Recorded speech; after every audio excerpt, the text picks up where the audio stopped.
تین چیزیں گناہوں کا کفارہ ہیں۔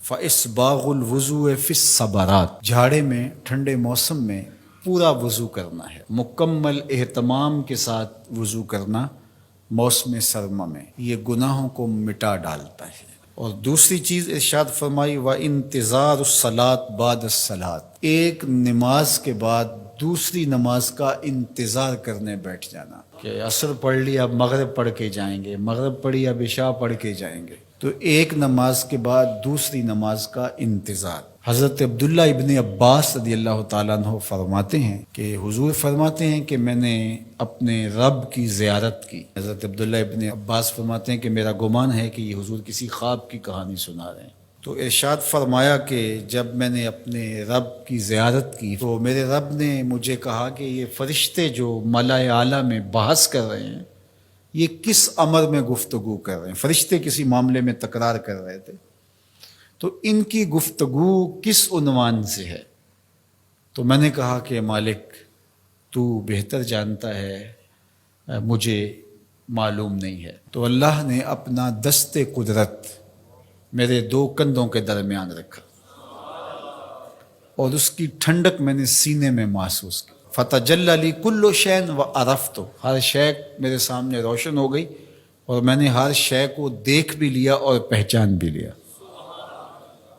تو پھر میرے رب نے کہا کہ اب بتاؤ، تو ظاہر ہے اس کا دست قدرت میرے دو کندھوں کے درمیان آیا اور ہر شے میرے سامنے آ گئی۔ تو میں نے عرض کی یا اللہ، یہ کفارات اور درجات کے بارے میں آپس میں بحث کر رہے ہیں، اور وہ کفارات کیا ہے؟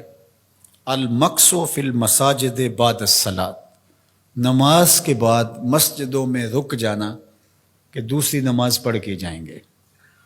اس پر فرشتے ملائے اعلیٰ میں، عالم بالا میں بیٹھ کے گفتگو کر رہے ہیں۔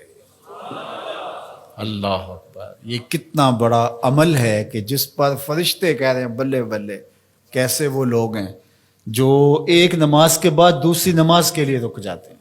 اور ایک حدیث پاک میں آتا ہے صحیح بخاری میں، 7 اشخاص ایسے ہیں قیامت کے دن کڑکتی دھوپ میں جب کوئی سایہ نہیں ہوگا، اللہ انہیں اپنے عرش کا ٹھنڈا سایہ عطا فرمائے۔ ان میں سے ایک وہ آدمی جس کا دل مسجدوں کے ساتھ جڑا ہوا ہے، مسجد کی حاضری اسے بہت پسند ہے۔ دوسرا والمشی علی الاقدام الی الجماعات، جماعات کے لیے، فرض نمازوں کے لیے مسجد کی طرف چل کے پیدل جانا، ہر قدم کے بدلے میں درجے بلند ہوتے اور گناہ معاف ہوتے ہیں۔ اللہ اکبر۔ یہ طلب کی گئی کہ دعا کیجئے کہ میرا گھر مسجد سے نیڑے ہو، تو کہا نہیں، تم جتنے قدم چل کے آتے ہو اتنے تمہارے گناہ معاف ہوتے، اتنا ہی تمہیں ثواب ہوتا ہے۔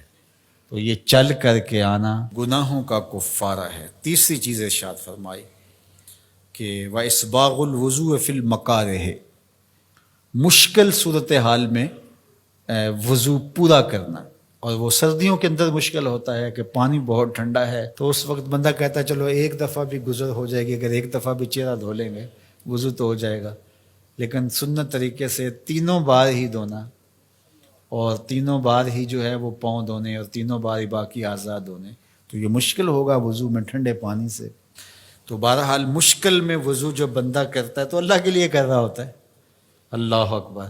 تو اللہ تعالیٰ کو یہ بڑا پسند ہے، اس سے اللہ گناہ ختم کر دیتا ہے اللہ۔ تو یہ 3 چیزیں کفارات میں سے ہیں، یہ گناہوں کو مٹانے والی چیزیں۔